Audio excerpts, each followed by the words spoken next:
தமிழ்நாட்டு முட்டாள் மக்களே, பனையை ஏறுவதற்கு கூட தகுதியற்ற சீமான் இருந்து கொண்டு ஒருவனை கெட்டை விட்டு அவனுடைய பணத்தில் இருக்கின்ற அதிகாரத்தை வைத்து கம்பை வைத்து பனையில் ஒருவனை கெட்ட வைத்து ஏறி சீமானை பற்றி நீங்கள் பேசுவது, அவன் கூட போகுவது, நம்மளை முட்டாளாக நினைப்பதை உணர வேண்டும்.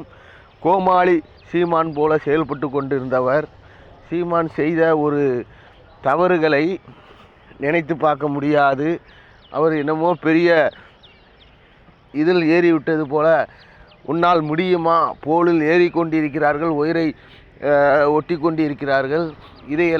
இதோட நீ இந்த பனையில் ஏறுவது ஒன்றும் பெருசல்ல, இந்த போராட்டம் பண்ணுவது ஒன்றும் நடைமுறையில் சாத்தியம் அடைந்து விடாது. இப்படி கோழையாக மக்களை திசை திருப்பும் முட்டாளாகவும் செயல்படுகின்ற சீமான் போன்றவர்களை மக்கள் ஏற்றுக்கொள்ளக்கூடாது. விஜய் போன்றவர்கள்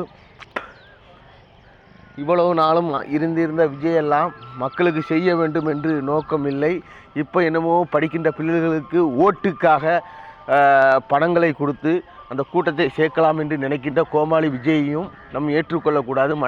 முட்டாள் மக்களே திருந்த வேண்டும், தமிழக முட்டாள் மக்களே என்று என் மக்களுக்கு அன்பான வேண்டுகோளை சொல்லி இந்த நேரத்தில் விடைபெறுகிறேன். நன்றி.